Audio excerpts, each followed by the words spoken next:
Organic પપૈયા ખાવા છે ને, રાતની મજા પપૈયા ખાવાની. જો આ વાડીઓમાં હાવજો જોવા આવેલા છે.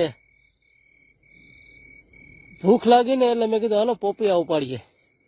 ઓર્ગેનિક પપૈયા તો રાતો સોળ બાકી ગયું એને તોડી લઈએ, આગળ તોડીને બઠાવી જાય. રાત્રે વાડીની મોજ હો વાલા, જોયું ને?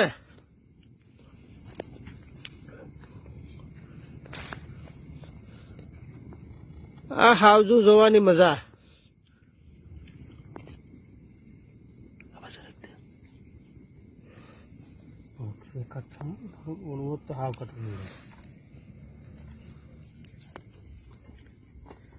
આમાંથી એકાદું ફાટું મોકલાવું મારા વાલા, ઓર્ગેનિક છે હો.